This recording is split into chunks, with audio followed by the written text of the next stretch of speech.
Members of Parliament, support staff, radio listeners, TV viewers, all following this meeting via social media, members of the media, ladies and gentlemen, good afternoon, and welcome to this public meeting for today, Monday, March 9, 2026.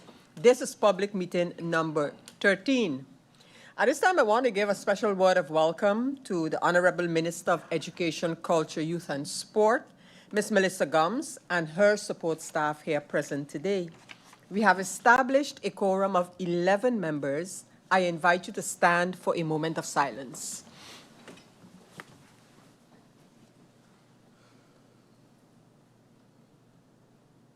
Thank you. I have received notice of lateness from the members Myers and De Weaver. Does any member have a notification at this time? I see MP Labega indicating that. MP Labega, you have the floor. Thank you, Madam Chair. Good afternoon. Good afternoon to you, the Khafir, my fellow colleagues. Good afternoon to the Minister of ECYS and her support staff and everybody at home or in Tribune listening.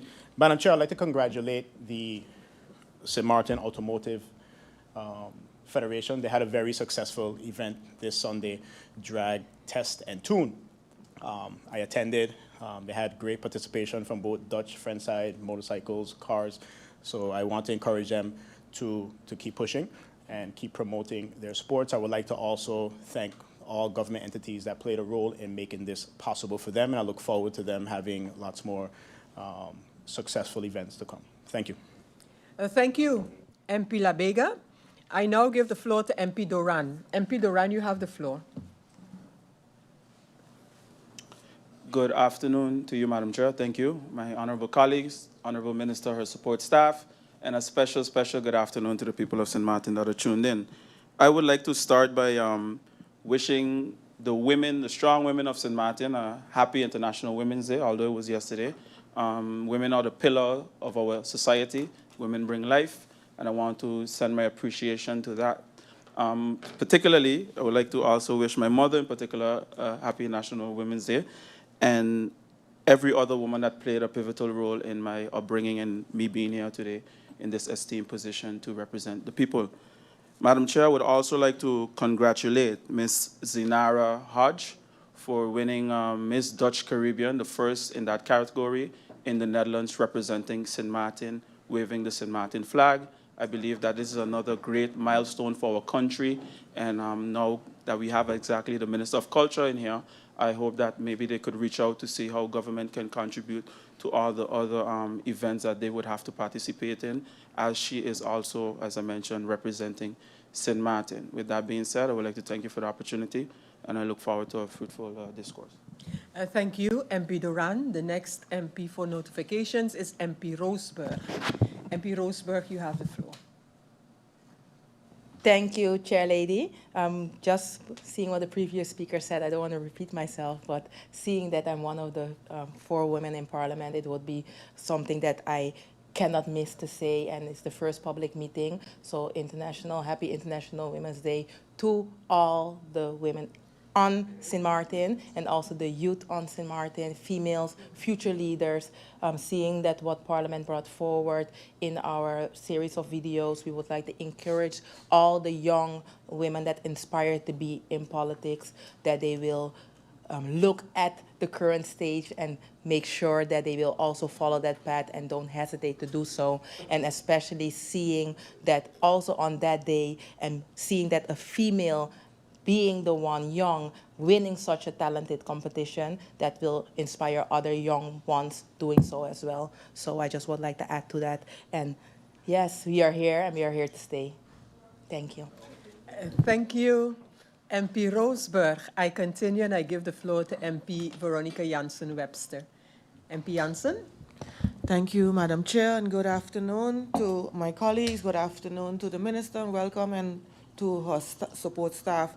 I too would like to say Happy International Women's Day to all women on St. Martin. I would like to, in particular, congratulate Ms. Zanara Hodge for her win.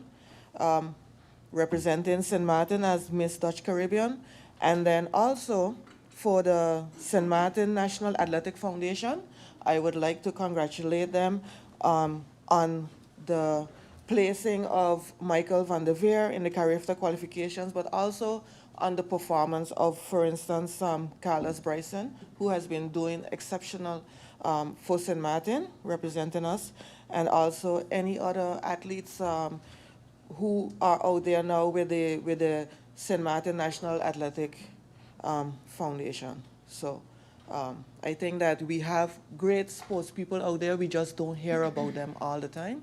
And so I wanted to take that time today. Thank you. Thank you, MP Jansen Webster. I now give the floor to MP Lewis. MP Lewis, you have the floor. Good afternoon, Madam Chair. Good afternoon, Khifir. To the Honorable Minister and her support staff, good afternoon to my honorable colleagues, the listening and viewing public, and those sitting in the tribune. I would also like to wish all women, every day is Women's Day for me, so I would like to wish all women happy International Women's Day, and particularly to the men, or the women in blue. I saw a video over the weekend where one apprehended a suspect, and I'm very proud to say she handled it quite fine. And I also put in particular wishing her happy International Women's Day to all the women in blue. You all stand out, you all make a difference, and yes, I am here today because of a beautiful young woman that conceived me. So thank you, Madam Chair. Thank you, MP Lewis. I give the floor to MP Ottley. MP Ottley, you have the floor. Madam Chair, thank you. Good day to the viewing and listening public, the Honorable Minister of ECYS. I would like to echo the sentiments of my colleagues on behalf of myself and United People's Party, wishing all the women continuous strength, continuous guidance. Know that you are indeed the pillar of our community, and you help make or break a lot of us that we see standing here today. Madam Chair, on another note, I'm happy to see the Minister of Education here. However, there's a meeting, an urgent meeting request for garbage collection issues as it pertains to the Minister of Vromi. Now, as a member of Parliament, when I hear people say, there are a lot of issues that you guys are not tackling, it makes me wonder. But when I look at the list of things that we have pending, for instance, Vromi, the burial spacing, drainage, dealing with housing and land issues, these are things that affect our day-to-day society, Madam Chair. And I don't believe, and I hope that there's not picking and choosing on what's going on and when ministers will come to Parliament, because we have very urgent meetings to be handled. All right, so I look forward to that meeting being handled as soon as possible, as well as the second round of the urgent public meeting with GEBE with the Honorable Prime Minister. And my faction, as well as the NOW faction, just submitted an urgent meeting request for the hospital. Thank you. Thank you, MP Ottley, for those notifications. I want to thank all the members of Parliament for their good wishes, especially referencing International Women's Day, March 8th. And as so aptly said by many of you, it's not just about yesterday, March 8th, that we should celebrate women. It's about creating the awareness to continue to celebrate, support, and encourage women. I wish to remind especially our male colleagues in Parliament of the theme of yesterday's International Women's Day, namely, give to gain. Now, if anyone would be quick to wonder what to give again, the gifting, as per the slogan, give to gain, is not about material gifts only. It's about giving support. It's about giving encouragement, a smile, a hug, at a time when you believe that particular woman would need such. So consider the giving as part of Give to Gain, giving whatever you can at the appropriate time to the women around you, the women in your life. By you doing that, we all stand to gain. Thank you, members of Parliament, for your other notifications as well, especially the celebratory ones, recognizing the efforts and accomplishments by especially our young people and others who today we are celebrating as having represented St. Martin well. The agenda point for this public meeting is deliberations on the current state of operational and sanitary conditions in public schools, including supply shortages and instructional resource constraints. The request for this meeting is registered on the IS 739 of this parliamentary year, and it's dated February the 26th of this year. The meeting has been requested by the members Doran, Irion, York, Ottley, Lewis, and Lacroes. Members of Parliament, I just wish to remind you that as this is a public meeting, interruptions will be allowed according to the guidelines established for interruptions. And just to mention a few of these: brief comments, assertions, brief questions to have something clarified that can't wait for after the round, and every member is allowed on the one agenda point the opportunity for 3 interruptions. I mentioned that we are having this meeting today based on the request received from aforementioned members of Parliament. The presence of the minister was also requested, and hence this public meeting today. At this time, as is customary, I look at the requestors to see if there is anyone who wishes to briefly elucidate this request. Can I give the floor to any member of Parliament? I see that MP Doran would take the floor at this time. MP Doran, you have the floor. Thank you, Madam Chair, for the opportunity. Madam Chair, over the years, we've always had issues when it comes to supply and demand, when it comes to not only our public schools, but schools in general. And for me, it has always been a custom, especially having children that went to primary school for quite a couple of years now, that we would be able to, donate, give things as teachers would always request. Lately, I've realized, based on the stance of the current government, that there have been some challenges where that is concerned. And it reached a point where even parents started contacting about not having adequate sanitary supplies. Some teachers would reach out about school supplies, paper, and those basic goods. And I think that these things are not a want, but they're more a necessity. And anything that damages or influences the non-productivity in our schools, I think, is a matter of national security.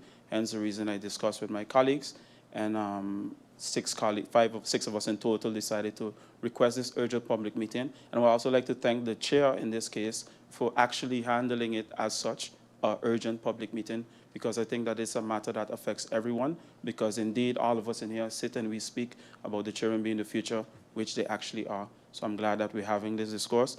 I look forward to getting some clarification and that we can move forward in the right direction after this meeting is completed. Thank you. Thank you, MP Doran. We recognize that the minister is going to make an introductory presentation on the topic as requested for this meeting, and so I give the floor to the Minister of Education, Culture, Youth and Sport, Ms. Melissa Gums, for her opening remarks and or presentation. Minister, you have the floor. Thank you, Madam Chair Lady, and good afternoon to yourself, the honourable members of Parliament, and those tuned in and joining us online or via radio, and as well to my support staff. I'm joined today by Division Head of Public Education, Mr. Deson Marks, Marville Cooks, Policy Advisor in my cabinet, Chief of Staff Suzette Moses-Burton, and Acting SG Shamina Powell-Richardson. Before I go into my presentation, Madam Chair Lady, I would like to provide some context regarding the state of public health, sanitation, and infrastructure challenges affecting our public schools. Each challenge I'm about to outline has been ongoing for the better part of a decade, with limited progress toward a structural and sustainable resolution.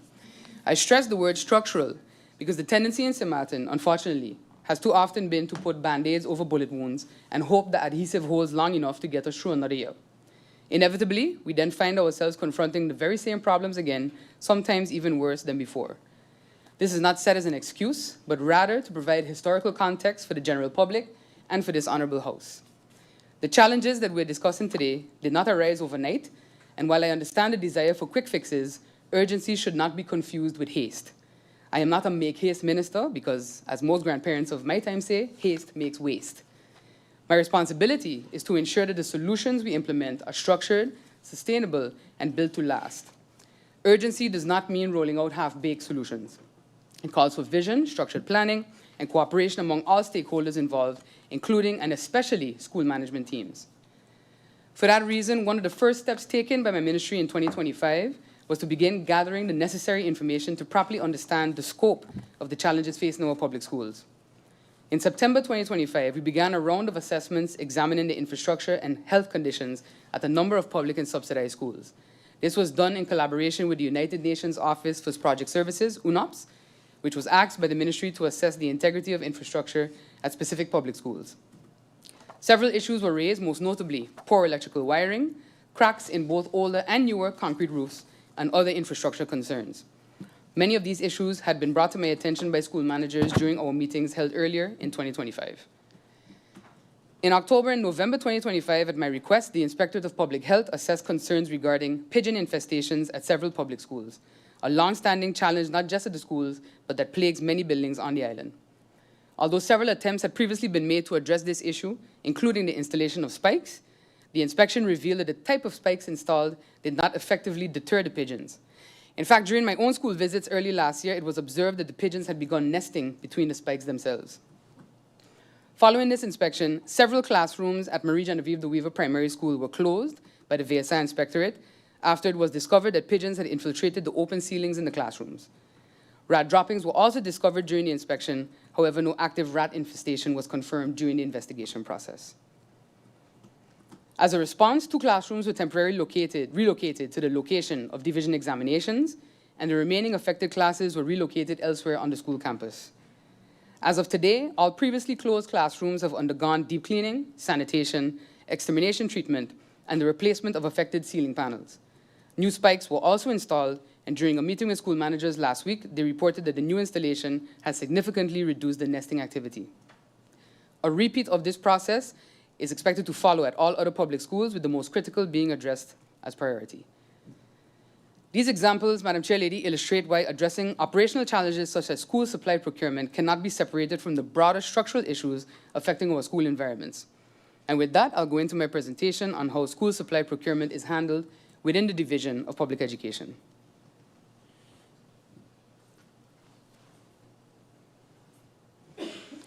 The process for ensuring that public schools are properly stocked relies on several factors, including timely submission of respective supply orders by public school managers, as well as timely administrative processing of those orders by DPE before they are forwarded to the supplier.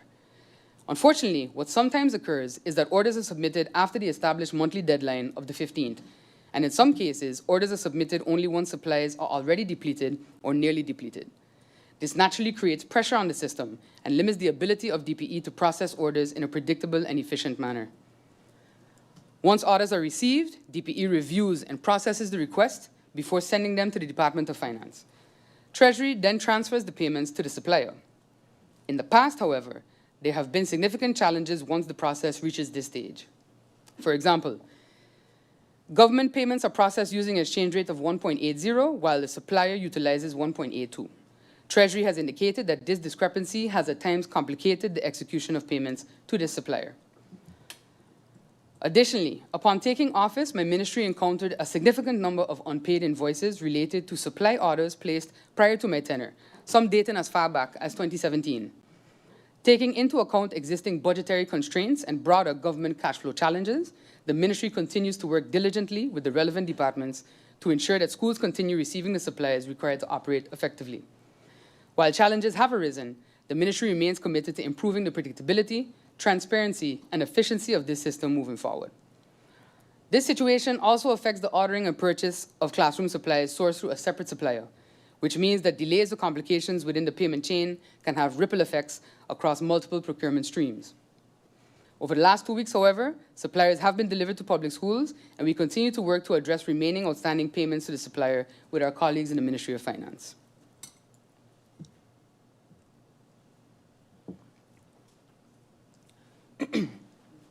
This is just a reflection of some of the unpaid invoices that we met and what has been pending to the supplier. There's, of course, a remaining outstanding balance following these payments. However, this is something, as I mentioned, we are working on resolving with our colleagues in finance. So where do we go from here? In our ongoing efforts to improve efficiency within the ministry, and specifically within the operations of the Division of Public Education, we've agreed to the following measures. School managers have committed, in a meeting held with them, DPE, and myself, to submit their respective supply orders by or before the established deadline of the 15th of each month. This will help ensure that DPE has sufficient time to process orders and coordinate with suppliers before existing stock is depleted. We will also look into returning to a bulk order system that was previously in place but was discontinued due to the loss of adequate storage space for bulk supplies. After discussions with school managers and DPE Finance, we will now begin laying the groundwork to reinstate this system in a structured and sustainable way. With a bulk order system back in place, the intention is to ensure that essential supplies remain consistently available to schools, particularly considering ongoing global supply chain disruptions caused by geopolitical instability and international market fluctuations. There will, of course, still be strict and structured controls over supply distribution to minimize waste, prevent over-allocation to any one school, and ensure responsible management of stock replenishment. Madam Chair Lady, essentially, and this is the conclusion of my presentation, we have a tendency to approach things with a method I like to call shortcut governance, which often leads to several challenges that governments must then continuously work to address. Poor maintenance and operational planning over extended periods of time have contributed to the deterioration of infrastructure and facilities, a pattern that we unfortunately see reflected in various sectors across our country. Financial pressures across ministries when procurement and spending occur in an ad hoc or reactive manner rather than through structured planning cycles, and administrative inefficiencies can then follow, slowing service delivery and complicating essential processes, including the procurement of school supplies. For this reason, the ministry is prioritizing the strengthening of internal processes to ensure greater transparency, predictability, and accountability moving forward. As I mentioned earlier, the challenges we are discussing today did not arise overnight, and they will not disappear overnight. What this ministry is committed to doing, however, is ensuring that the systems we put in place moving forward finally address these challenges in a structured and sustainable way, so that our schools, our teachers, and most importantly, our students are no longer forced to operate within a cycle of temporary fixes. With that, Madam Chair, I will await the questions from the members of Parliament, and thank you for the time. Thank you, Minister Gums, for that presentation. This being a public meeting, the opportunity to speak is given according to a speaker's list, and I begin with giving the floor to MP Doran. MP Doran, you have the floor.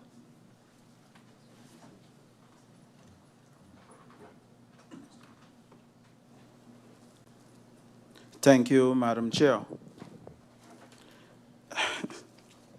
Madam Chair, I've just witnessed the minister spend 10 minutes systematically blaming everybody else and taking no kind of accountability for what is taking place. And you know, I find it quite unfortunate because at the end of the day, Madam Chair, yes, we are politicians. Yes, politics is the game. But for me, in all honesty, I was hoping for more of an overview on a plan and a way forward. But I guess that was wishful thinking for the simple fact that, for me, listen, I'll just delve into the questions, Madam Chair, because for me, it's quite unfortunate that it was, I even saw an invoice from November 18th or 19th, 2024, which is, 3 days or 4 days before MP Lewis left office. So therefore, I guess it's his fault. So nothing new, everything from everyone else, 2017 even. And I find that quite unfortunate. You know why? Because with great power comes great responsibility. I too had to take up issues of the past, and we just have to deal with it and move forward, because at the end of the day, there's a bigger picture. Nevertheless, I want to take some time to get some clarifications based on the points that was brought to me, and I didn't get such clear answers on it during the short presentation. I would like to know, firstly, Madam Chair, if the policy that everyone is referencing, the policy that has to do with donations or persons able to go by schools, if that policy can be shared with Parliament. Because I hear a lot of stories about it, I would like to know if that can be shared with Parliament. Also through you, Madam Chair, can the Minister give Parliament a full status update of every public school and what each school currently has, what it's lacking, and what is being done to address those gaps? Because if this is an isolated case, that's one thing. But if it's broader, I think we need to know, honestly, how we can handle it to move forward. I heard the minister mention that in the last 2 weeks, things have been delivered to certain schools. I mean, the minister didn't specify. But I can say, when we had a meeting that same day, after speaking about the shortages with the toilet paper, the soap, and all those things, the minister found a way to go by certain schools and deliver that same day. So therefore, my question to you, through you, Madam Chair, is why does the bell need to ring before we act on these basic things? That's my second question. How are schools currently reporting shortages to the ministry? Is there a formal sort of a reporting system? I know the minister just mentioned that sometimes the schools send the requests late. I would like to have that verified because, again, as I started off, I mentioned, no, it's the school fault that the school don't have the supplies, if I have to listen to that presentation.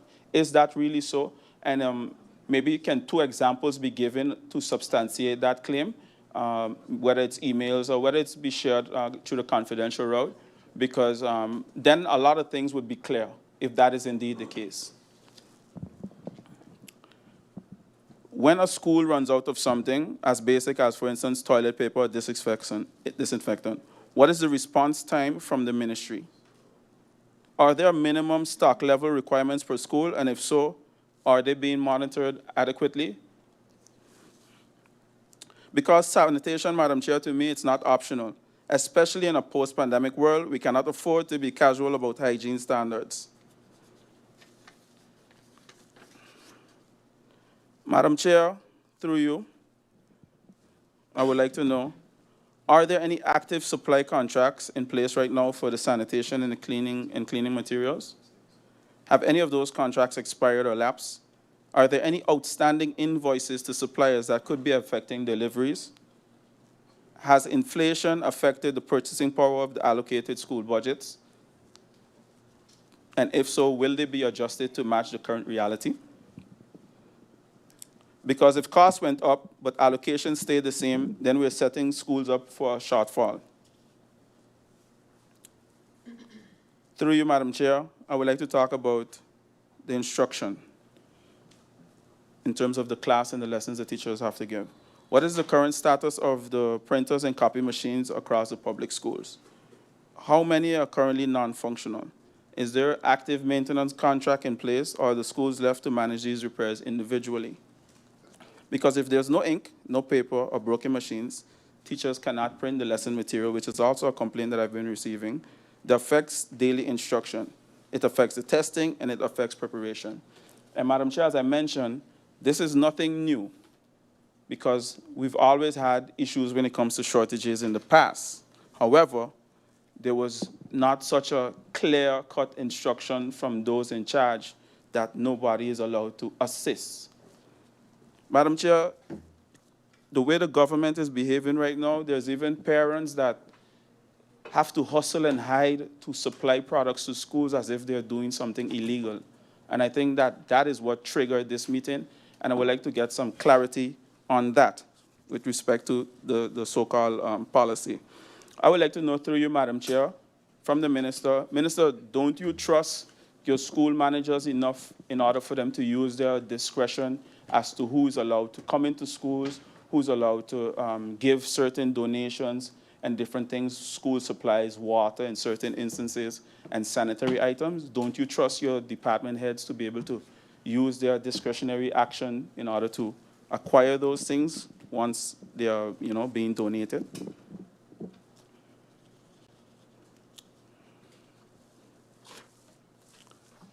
Through you, Madam Chair, I would like to know, is the ministry aware that some teachers may feel now the pressure personally to cover printing needs or costs and also sanitary items? Is the ministry aware? Does the ministry consider that part of the expected role of an educator? Madam Chair, I would like to now widen the lens a bit. What is the overall physical conditions of our public schools and buildings right now? Which schools require urgent repair according to the ministry? What are the timelines for those repairs? Are any schools currently operating in what could be reasonably described as a deteriorating or substandard physical condition? If so, which schools? Because, Madam Chair, I did my own research before reaching to this point, and I could say clearly, the parents see it, the teachers see it, the students see it, so I don't think that the ministry isn't seeing it. It is being said, Madam Chair, that the ministry is currently restricting and refusing assistance from individuals, as I mentioned, and businesses who are willing to support said schools, whether through donating goods or helping with repairs or even sponsoring needed items. Is it true that willing contributors are being turned away or significantly delayed because of stricter enforcement of the famous, infamous donation policy? What is exactly the ministry's current position on public assistance to schools? Because I've seen a barrage of articles come out last week. Schools will not be used as a political football, et cetera, et cetera. And I just want some clarity on that. What is the minister's view on public assistance for schools? Has the minister recently communicated that it will not accept certain forms of support for school repairs or supplies?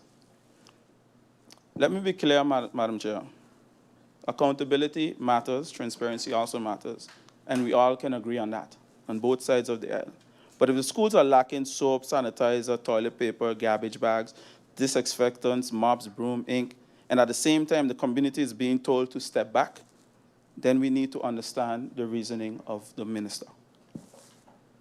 Madam Chair, through you, does the minister believe that now is the time to tighten the procedural control over donations? If so, why?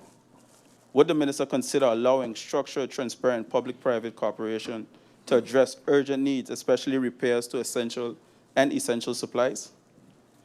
Madam Chair, during my time in government at the Ministry of Rummy, we saw that public-private partnerships, when properly managed, can accelerate solutions. With clear agreements, reporting, and oversight, it can definitely work. So we don't need to reinvent the wheel. I would like to know through you, Madam Chair, is the minister open to that model for schools, or does she still believe the ministry should exclusively manage all repairs and supply?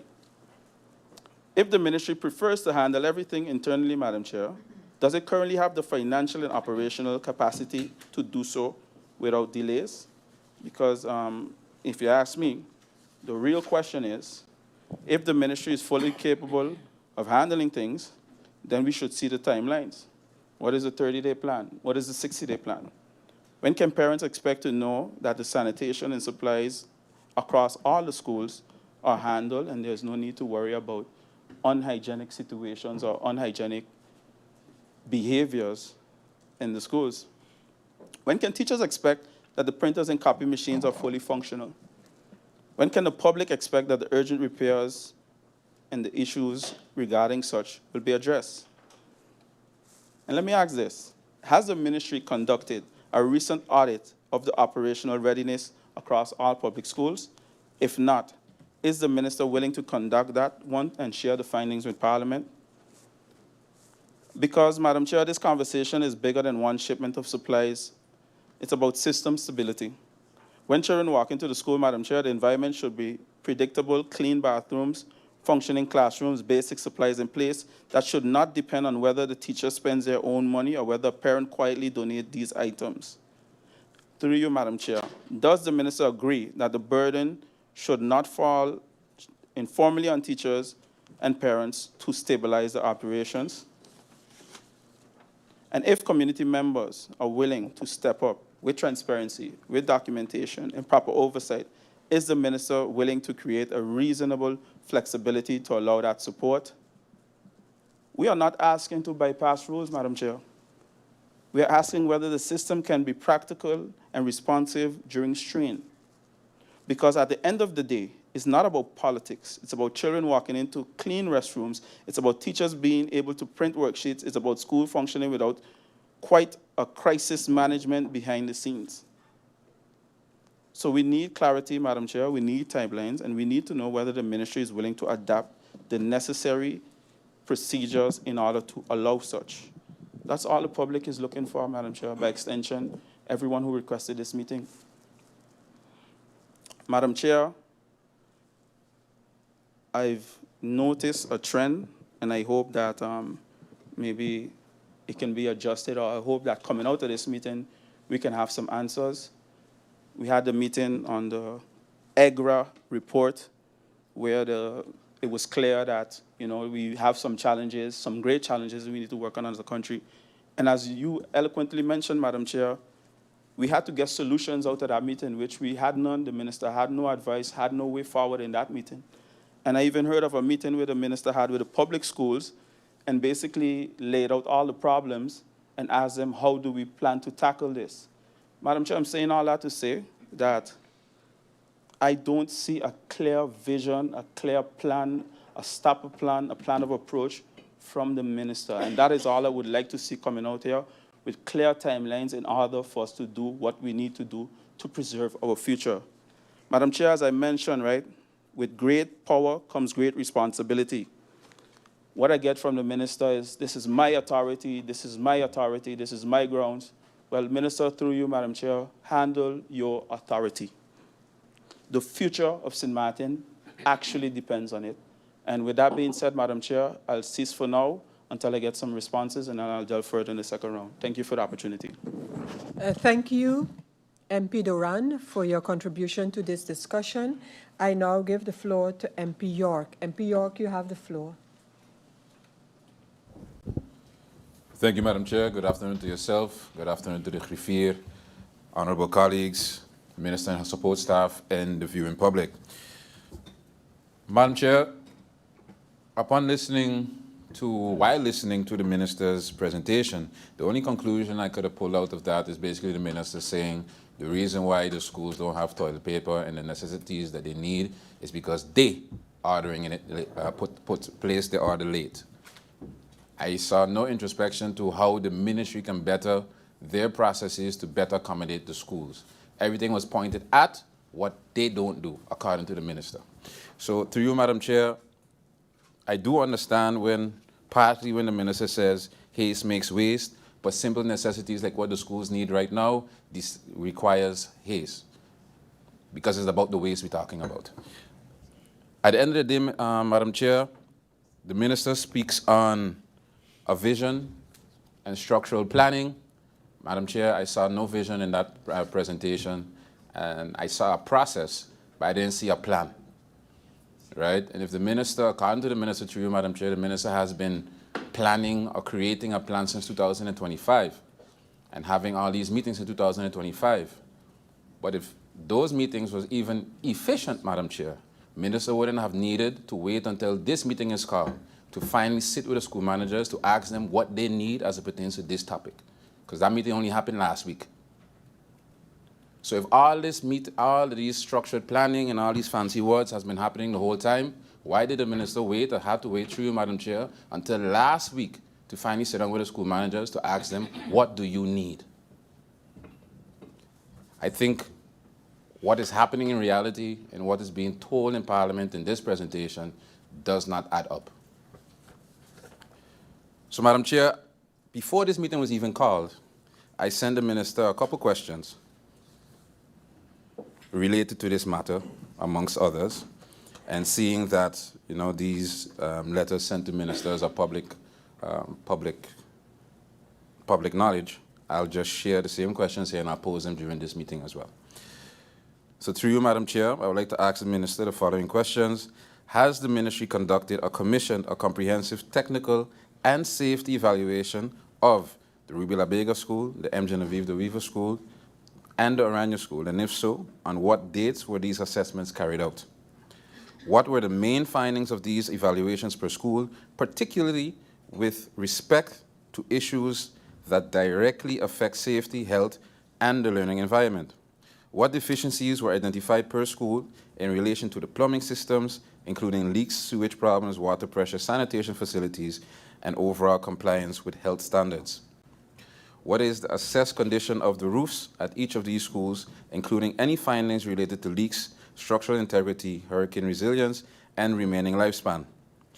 Where were the electrical systems at these schools evaluated, and if so, what issues were identified regarding wiring, load capacity, safety compliance, lighting, air conditioning infrastructure per school? What construction or structural concerns were identified per school, including but not limited to cracks, flooring, windows, doors, drainage, fencing, and general building stability? Were any issues identified relating to mold, damp conditions, or indoor air quality, and what remedial actions, if any, were recommended per school? Can the minister clarify whether students and staff at each of these schools currently have consistent access to safe drinking water, and what is the condition of the water dispensers or refill stations on these premises? Were any concerns raised about their functionality, maintenance, or hygiene during any of these meetings that the minister allegedly had? What painting, cosmetic repairs, and internal refurbishments were identified as necessary per school, and which of these are considered essential to prevent further deterioration of the buildings? Can the minister provide a detailed cost breakdown per school for recommendation works categorized by plumbing, roofing, electrical construction, structural works, and finishing? Do any of these schools currently have outstanding obligations to contractors for previously executed works? And if so, can the ministry specify per school which contractors are involved, the nature of the works, and the outstanding amounts? Based on the ministry's evaluations, which of these schools is considered most at risk, should repairs be delayed, and what criteria is this determination based? To what extent were schools managed, were school management, teaching staff, and parents consulted during or after these evaluations, and were the concerns reflected in the final findings? And can the minister indicate how the ministry will monitor execution, cost control, and quality assurance once recommended works commence? And also, Madam Chair, one of my findings last year were that the PTAs in several of the public schools were not functional or had documentation issues why they could not function. Because in the public schools, a lot of donations, at least monetary donations, cannot be made to the schools without a properly functioning PTA. So I would like to know what steps were taken by the minister since taking office, because this was a topic that was known by the minister when she took office. What steps have been taken to remedy these issues? Because if we're talking about public-private partnerships, I would have expected that the minister by now would have put the schools in a position where they can actually receive these donations. And lastly, Madam Chair, my colleague previously spoke shortly about the policy. I would like to know, because in a lot of articles that I've read since the minister has publicly spoken on the policy, the minister has repeatedly said that the minister, through you, Madam Chair, is, what was the word used? Protecting the students from the political ping pong. So I would like the minister to elaborate on what she meant by such, and who is she protecting the students from exactly? So I don't want to assume what she meant by that statement, because it has been said many times. So I would like to know what is meant by stating that she is protecting the students from political ping pong. So with that being said, Madam Chair, I'll await the answers from the minister, and I'll conclude with my presentation. Thank you. Thank you, MP York. We continue with the members of parliament who are speaking on this topic, and I invite MP Ottley to take the floor. MP Ottley. Thank you, Madam Chair. Madam Chair, as I listened to the presentation, I was disappointed, not a bit disappointed because this is the second time the minister, who's very articulate, does her research, comes to Parliament and don't show us what now. What is the plan? the research of this issue stemming from 2017 all the way up in unpaid bills, my question is what now? And I have said this from the beginning, Madam Chair, and it's been a song that has been sung by members of parliament and members of this government. You were there, you were there, you were there, you were there, but you are here now. And the fact that maybe our coalition was there and there was issues is the reason that you are elected now. Because you had the solution for the people during campaign time. And Madam Chair, for those who like to say you were there, this is a matter near to my heart. 2022, MP Ottley donates over 60 iPads to students during COVID. 2021, MP Ottley donates hundreds of bags to school. 2023, Minister Ottley, in collaboration with ECYS, donates 12,000 sanitary naps for females to all school boards. This was part one of a two-pronged stage in which ECYS was supposed to continue the collaboration. 2024, Minister Ottley starts the Nutri Kids Healthy Food Program that fed over 160 vulnerable students. I remember when MP De Weaver stood here, and again, she'll defend herself, but voted against the motion for the food program. It clearly stated, you know why? Because too often we are promising things and not delivering. And many people were shocked, but I understood where she was coming from. And I stated that I voted for it because this was a program that I started, and I hope to see that it structurally continued. I also see an article by myself in 2024 asking why the school food programs were not continued. Madam Chair, through you, does the minister think that not having the essential needs affects the vulnerable kids? We were here last week where there were results given that shocked the whole community.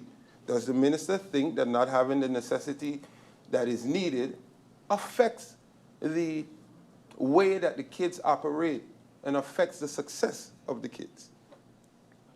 Madam Chair, through you, what is the real reason for not accepting outside donations? Because I get letters, requests. Sometimes my daughter come home and say, we couldn't even print certain things at the school because there was no paper. And then you get a request for a microwave, you get a request for water, you get a request for all of these things. And I'll be damned if I let my child drop down. So if I have to donate and I donate, then let the school turn me back. And I will let the public know the school turn me back from donating what I need to donate when it comes to water or any essential. Madam Chair, the reason for listing certain things is that a lot of things can be done in the interim. What is the effects while we wait on what is being ordered? Madam Chair, political ping pong, political mileage. I would like to ask this question, and I saw a video where a colleague of mine was stating that to the kids that she will relay the message to the Minister of ECYS to ensure that air conditions be put in a specific school. If that was done, I would like it to be acknowledged. If not, I would like to know why wasn't it done, since we're speaking on political ping pong and mileage. Because the kids were excited, they were clapping and the teachers were clapping, so I hope to God that it was done, and if it's done, recognition needs to be given. If it's not, I would like to know why. Why wasn't it done? Madam Chair, I'll leave it right there. Thank you, MP Ottley. I continue with the members of parliament, and I give the floor to MP Lewis. MP Lewis, you have the floor.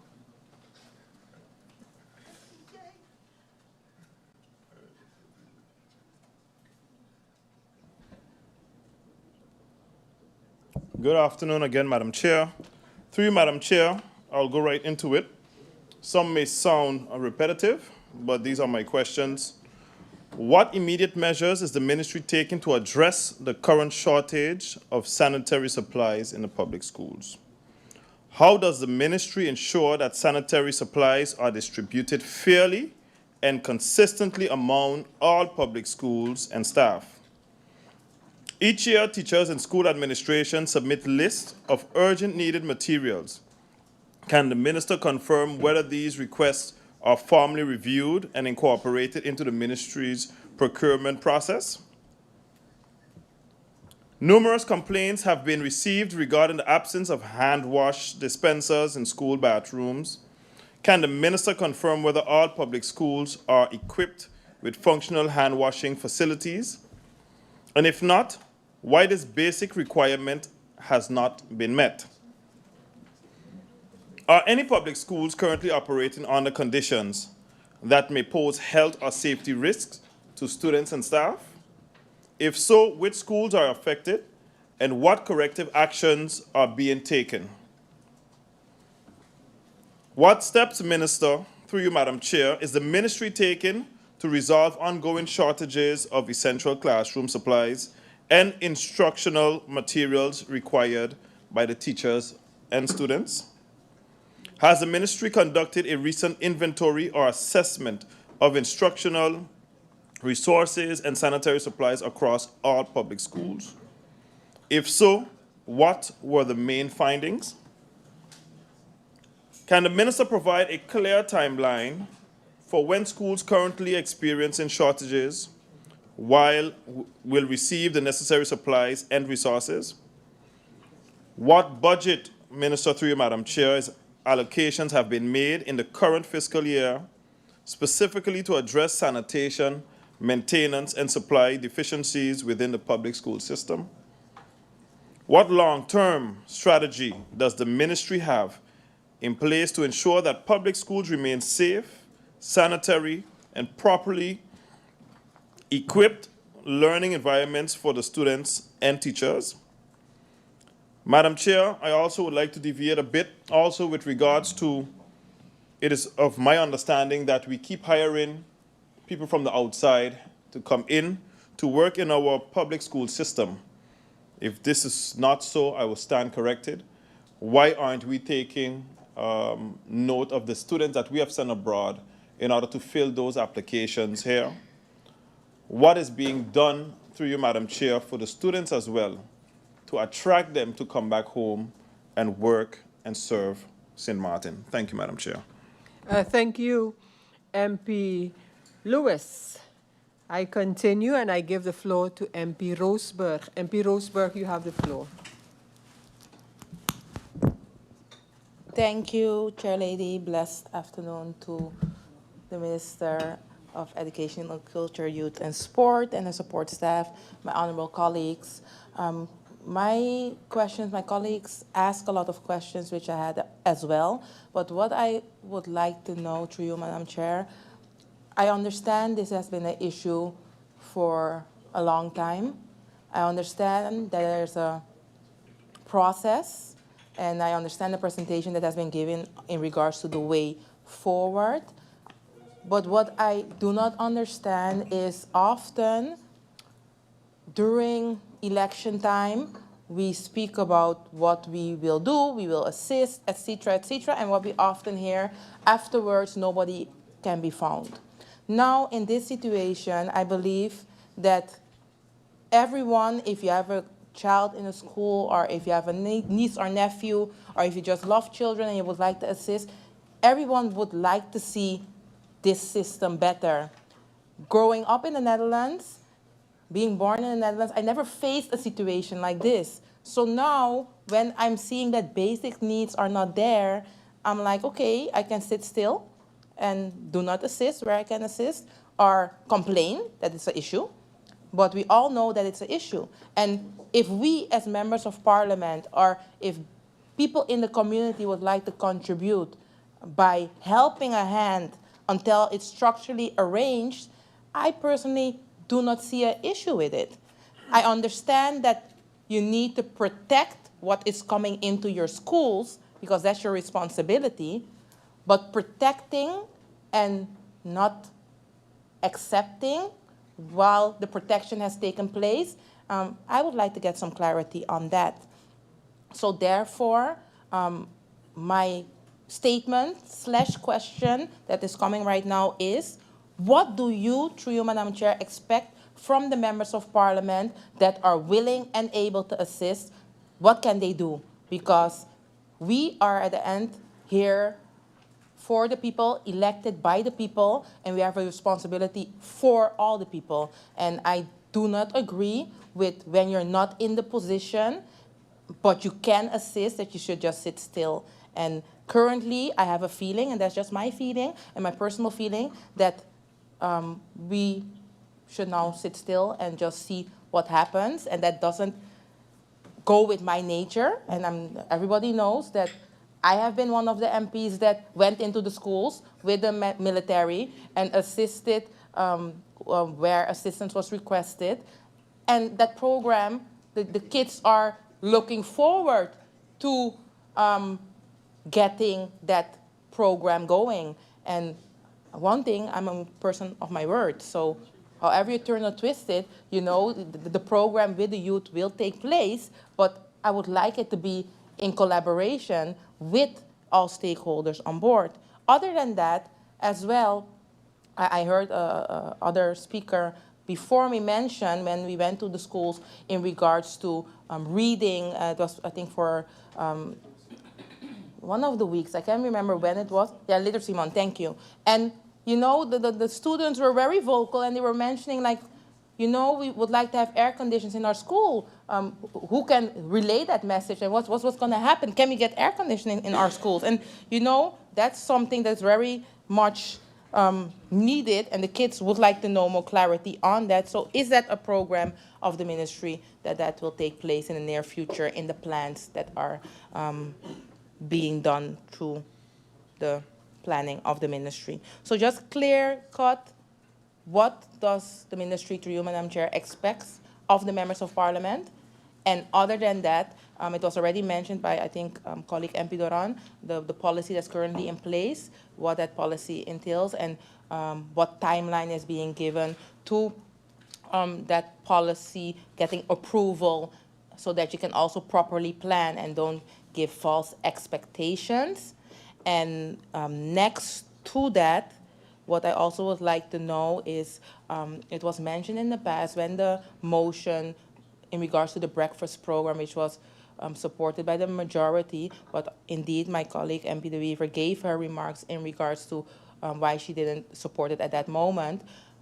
But also in regards to that topic, I would like to know, seeing that's also connected to this topic, Madam Chair, how far the ministry is in regards to making sure that that connection with long-term projects will be in place, because I understood back then that what was said is that there's a collaboration ongoing with the French side, and that will hopefully be finalized in short. So therefore, I also brought forward that motion to have a temporary solution, because you have the option of sitting still and don't do anything and wait until it's eventually finalized, or you have the option of coming with a temporary solution to fill the gap, and that's more my approach. So while the ministry is working on the solutions and the structural way forward, what are the temporary solutions being put in place, and what can we as members of parliament do to assist to those temporary solutions? Thank you. Thank you, MP Roseberg. The next MP to speak is MP Irion. MP Irion, you have the floor.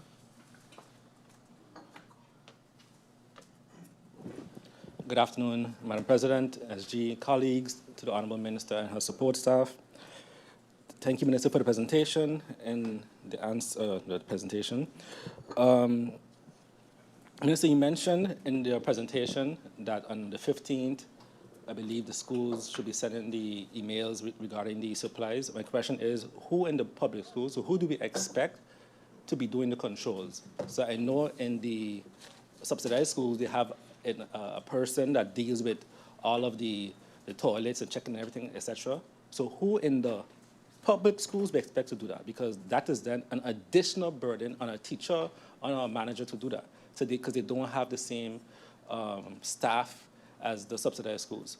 So, or would it be that the department would then go down every month and ensure that to lessen the burden on the schools that deal with so much already, right? To lessen that burden to deal with it, because it seems as if like, oh, the schools didn't send the list, so they don't know. But the ministry, as you indicated already, is in charge of this. Not that the schools are in charge, the ministry is in charge. So the ministry has to go and ensure that they have the supplies, right? So for example, the Catholic school board isn't the one to go and check the supplies of the schools, no. So, I mean, yeah. In addition to that, the minister also mentioned a policy, and it has been talked about today also.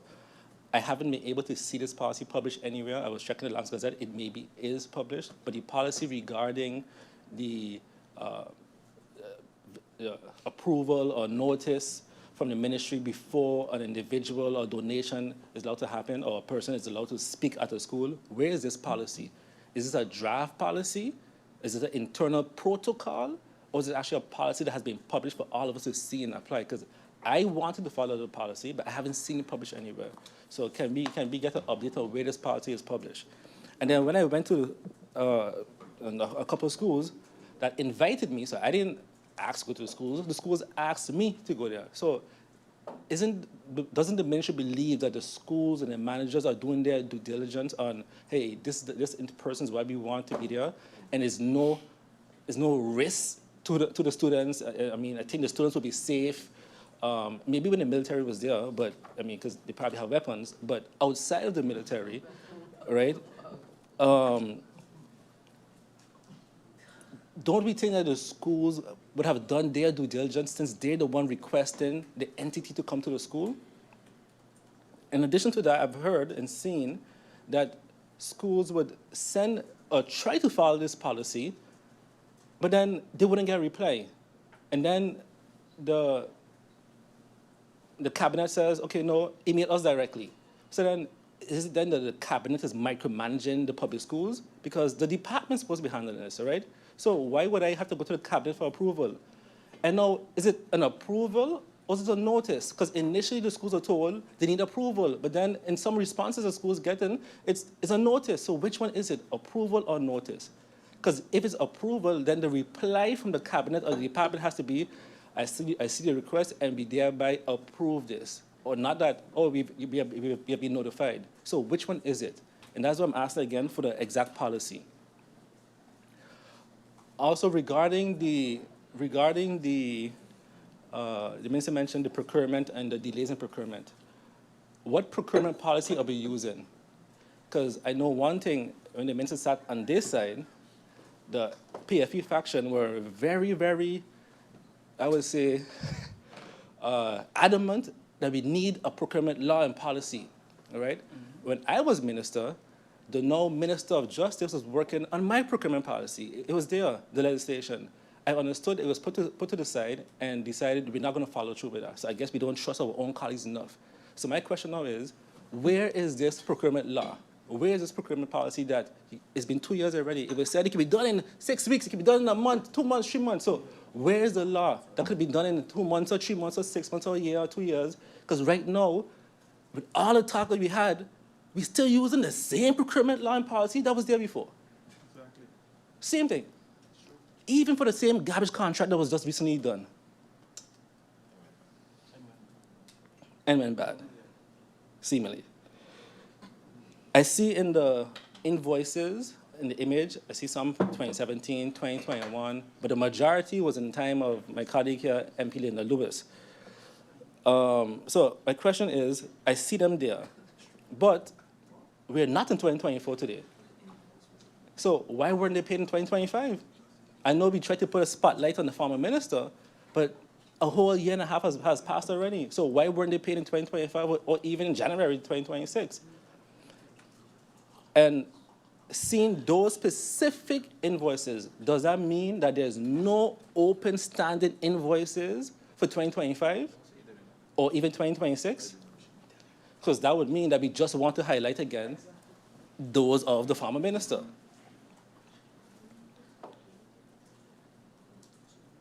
It was also stated that one of the reasons we having issues with the procurement, etc., was because of budget or cash flow. So my question is going to be now, in the budget 2026, is there enough budget now that we wouldn't have to deal with these issues anymore? We wouldn't have to hear any more about budget issues pertaining to the schools. And then the cash flow. I find it very interesting every time I hear a minister talk about cash flow issues and that's why things haven't been paid, because according to the, before I was on my way here, somebody said, listen to a show, to the parliament, and they said, yeah, we got constraints, but we ain't had no constraints for Soul Beach. We found the money for Soul Beach, all right? Without it being budgeted, among others, as they said. And that's not the only one. Matter of fact, I believe the government still continuing to this day without a budget or items being budgeted, still executing and paying for items. So the whole excuse about budget and cash flow constraint is null and void for me, because I would think the Soul Beach and all the other parties are less important than our teachers based on the presentations from the minister.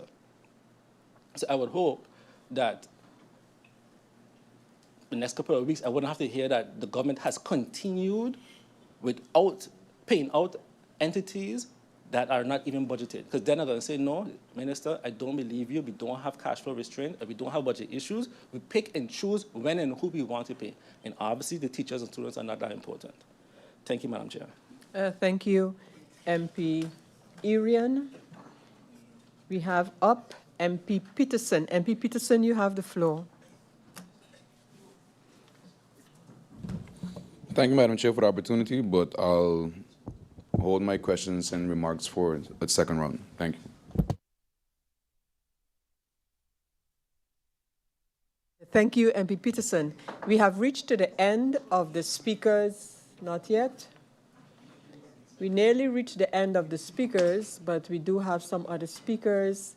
We have MP Lacroes, who will be up next. And then there are some others as well. So I'll wait for those members to sit down, and then I'll give MP Lacroes the floor.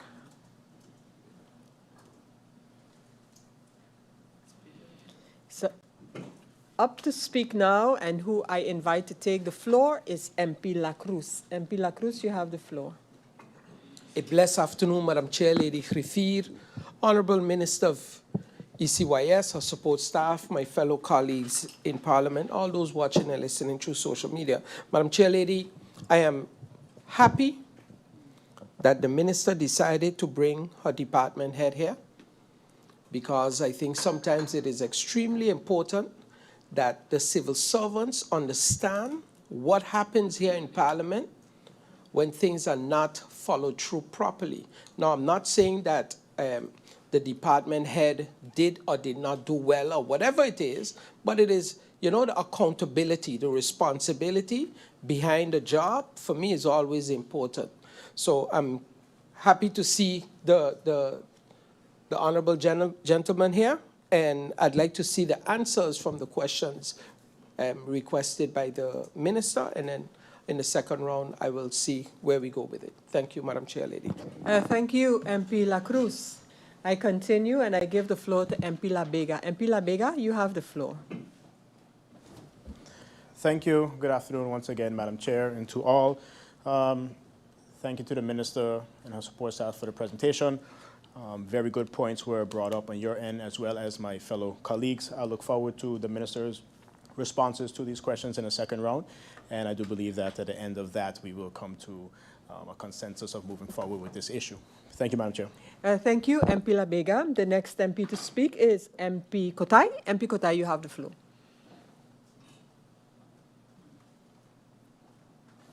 Good afternoon, Madam Chair. Thank you very much, and a good afternoon to the Minister of Education and her staff. Same for me, Madam Chair. I will wait for the answers from the first round and save my comments for the second round. Thank you, Madam Chair. Thank you, MP Kotai. I continue, and I give the floor to MP Janssen. MP Janssen Webster, you have the floor. Thank you, Madam Chair, Lady, and good afternoon again. My question through you, Madam Chair, to the Minister. The Minister mentioned the cleaning of the schools and the rats and the pigeons, etc. And I wanted to know, besides the cleaning, because the Minister mentioned some other steps that were taken, if the Minister can reiterate what exactly was done and also how much it cost, and if it was done with a public tender. Then regarding the process, every 15th of the month to have the school managers submit what supplies they need. If the process is not working, my question to you, Madam Chair, would be if the ministry or the head of the department is willing to adjust, maybe do twice a month instead of a rigid once a month, if it's proven that it's not working. And why I'm saying not working, I remember returning to the civil service in 2021 and going to the toilet, and you sit in the toilet, and then after that, there's no paper. And the feeling, because it happened over in the government building a number of times, and it took us a while before, voicing our concern before we as adults were able to access toilet paper in the government building. And I can imagine young children, the feeling of complete frustration, and they probably won't know what to do. And so it's important. We think that it's something, minor, but it's important that there are the basic necessities for the students. So it's worrisome to hear that it's not there, and there should be some kind of like a backup that if a school runs out accidentally somewhere, that a supplier, somebody can go and carry at least one roll over or something. Because what we did in my department is that I just had a roll for the department. So another thing that the minister mentioned was the exchange rate being a difficulty with the suppliers, that some take 1.8, some take 1.8 to 2. But I mean, we're dealing with government, so what is government's approved transaction rate? If we could maybe let the suppliers know that this is the rate that we use, and then they put their amounts based on that. Also, we always go, the parliament goes to the schools for the literacy week. And now with this new policy, my question for the new policy is, will parliamentarians still be allowed or able to go to the schools for literacy week? And if yes, by when would the secretariat have to send a letter requesting for us to go, so we can be on time? Thank you. Thank you, MP Janssen. The next speaker is MP Myers. MP Myers, you have the floor. Good afternoon, Madam Chair, to my colleagues here in Parliament, to the Honorable Minister of Education, Culture, Youth and Sport, and our support staff. Those of you listening via social media, good afternoon. Honorable Minister, I want to commend you on your presentation. A lot has been said on where we are, and there is a lot to be done. That's a fact, and a lot has been said based on what was expected of you and the calling of this meeting. But you would think that the persons who called the meeting would have had some sort of, solutions to the problems as well. And then, of course, it'll be said that it's not their job to come with the solution, it's government job. And it goes to the saying, heavy is the head that wears the crown. So for the lack of a better word, damned if you do, damned if you don't. One thing I know for sure, that these problems has persisted for quite a long time. And unfortunately, when you bring up the past, some folks have long toes. And because they have long toes, they think, but the past also includes my tenure when I was a member of the Executive Council and a member of the COM. And I'm saying this to say, we often come in here, we often call meetings, and we talk about the problems. But it's also our role as legislators and as part of the government to try to come with some of the solution to those problems. MP Myers, with your indulgence, I see that MP Doran wishes to make an interruption, which I will allow at this time. MP Doran. Thank you, Madam Chair. Madam Chair, listening to my colleagues speak, we mentioned that we just want to be able to contribute. So I think we did come with solutions. I think that I mentioned that we need to go back to how things were before the strict rule came to place. So when hearing my colleagues speak about us not coming with solutions, maybe he arrived a bit late. I don't know. Thank you very much, Madam Chair. Thank you, MP Doran. For clarity, Madam Chair, MP Doran was the first person to speak, and I was here when he spoke. Just for clarity, for the record. So we have that, and then, because there's also a time factor that we need to take into consideration when I allow interruptions, because we need to allow the MP who is speaking their time. As you know, this is a public meeting, and thus the time is tied to 20 minutes in the first round, 10 in the second. But I will, since we had a little pause here by me explaining that, I'll allow MP Irion to make his interruption, and then I'll allow MP Myers to continue. MP Irion, your interruption. Thank you, Madam Chair. I just want to make it clear to MP Myers, we did bring solutions, and one of my solutions were the same procedure we did for Soul Beach without having a policy or it being budgeted, and other entities that we paid. Let's have that same urgency for the schools. That was my solution, and I don't believe maybe the MP again missed out, wasn't paying attention, but a lot of solutions were brought. Thank you.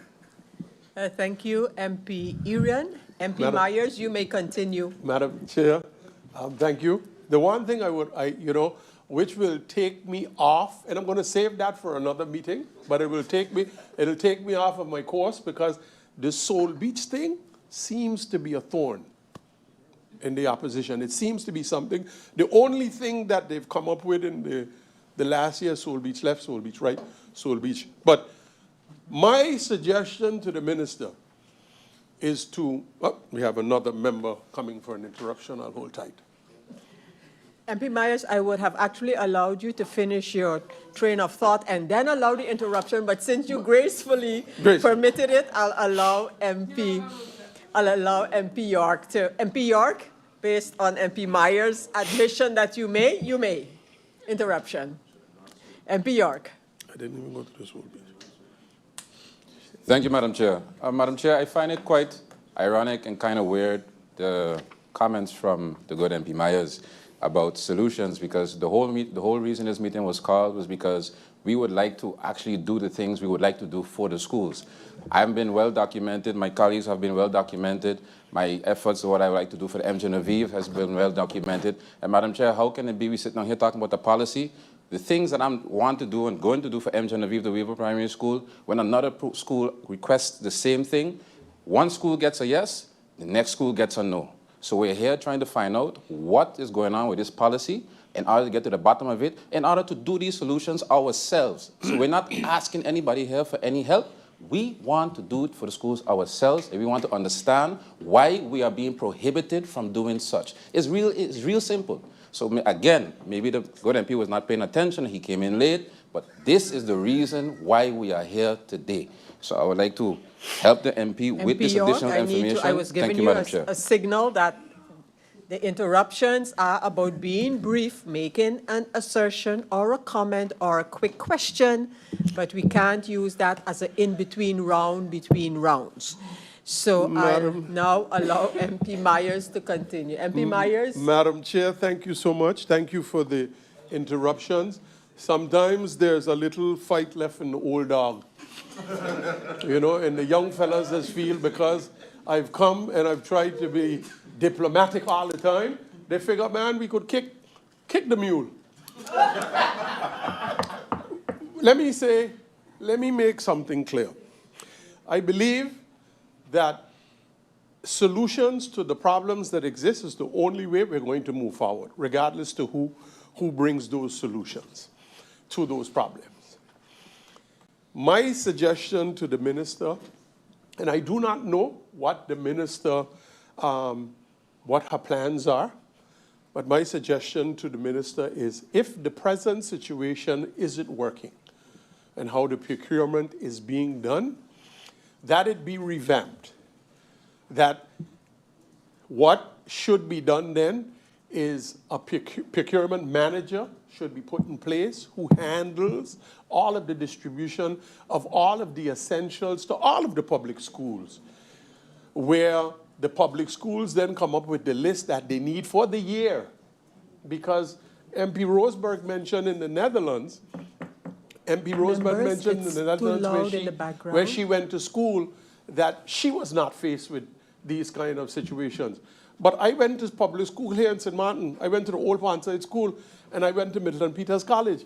And at that time, we were not faced with those situations. So what has happened is our current demand on these things has outgrown the way in which we manage the distribution of essentials to the schools. That is what has happened. So it needs to be revamped.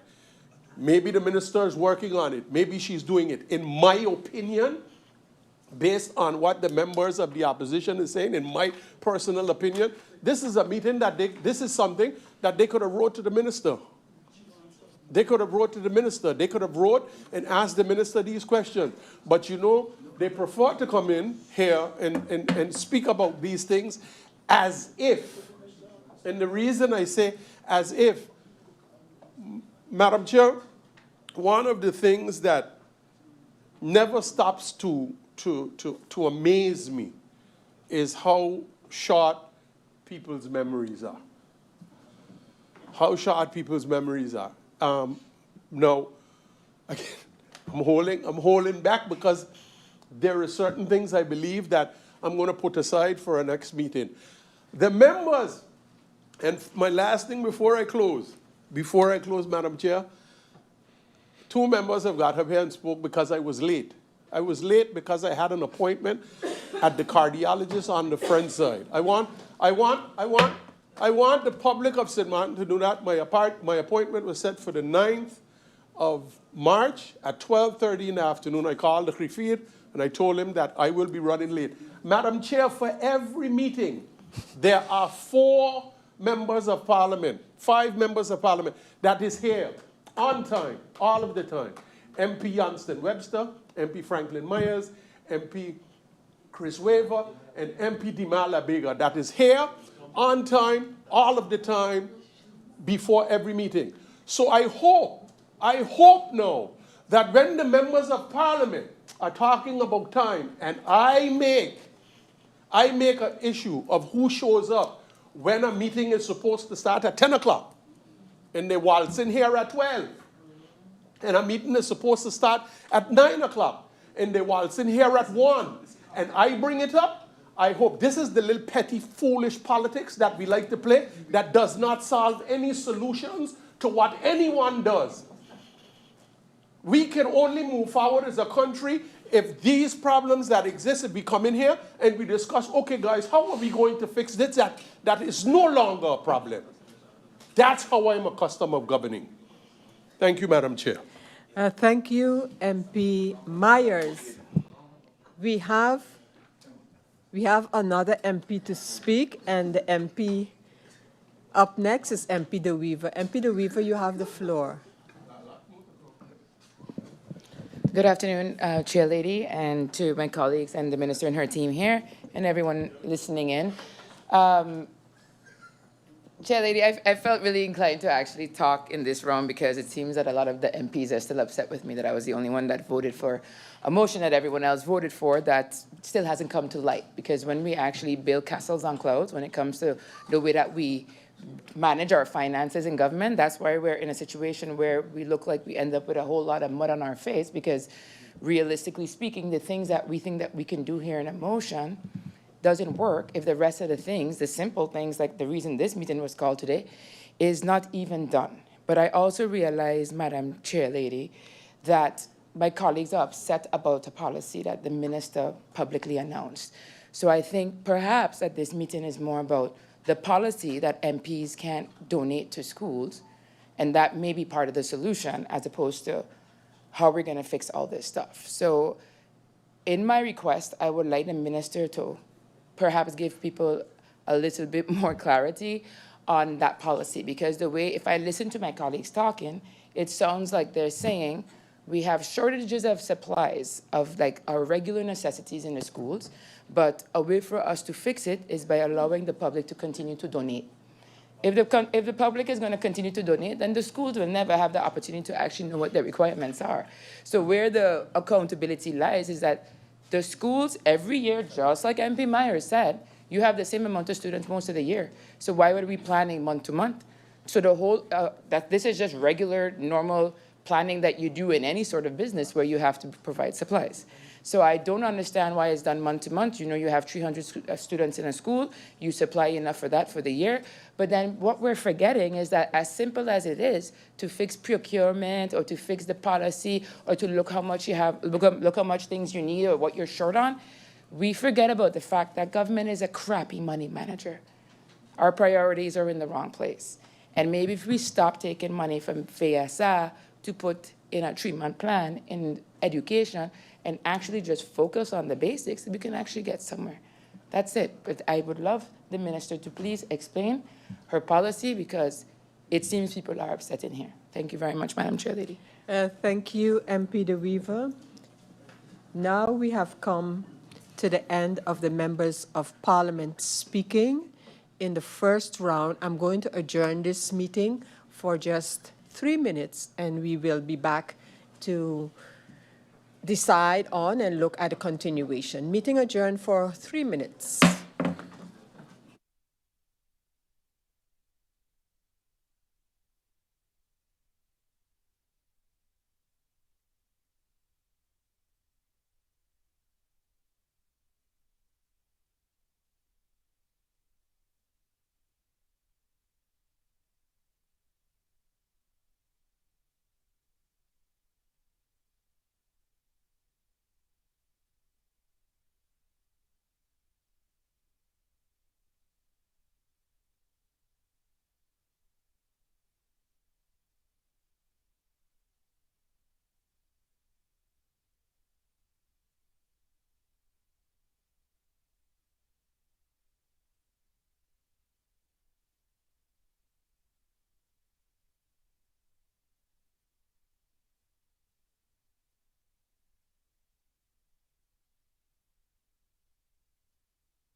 Members of Parliament, ladies and gentlemen, after a brief adjournment following the presentation or a presentation on the topic by the Minister of Education, Culture, Youth and Sport and the questions by members of Parliament thereafter.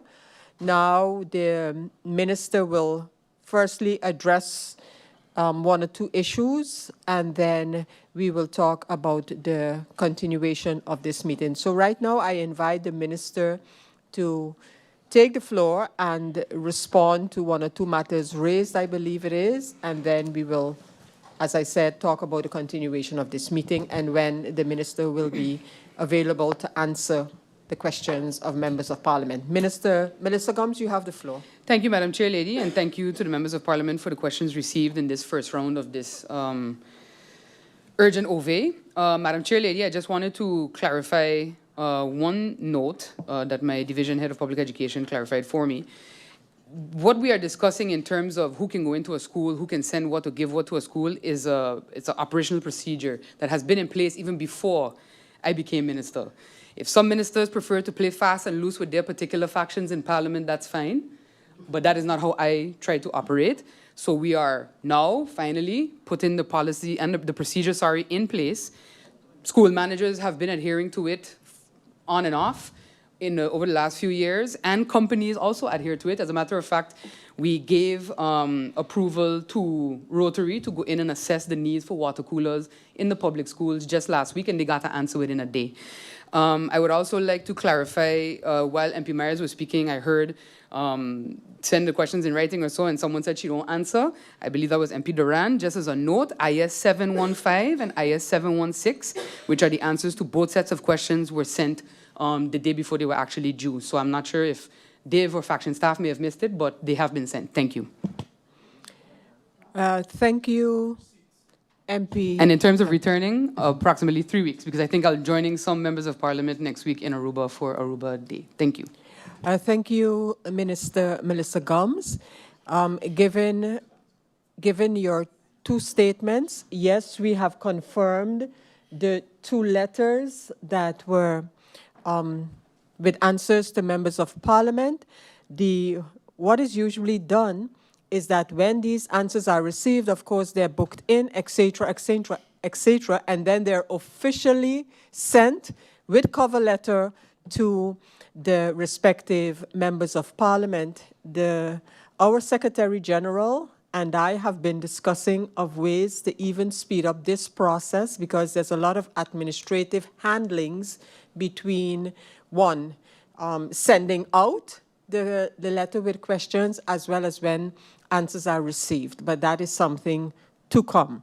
So given that, I can acknowledge the receipt of the two letters the Minister referred to with answers to members of Parliament, and I will now, along with the Cabinet of the Minister and our Secretariat, determine, given the time requested by the Minister, what date exactly this meeting will continue.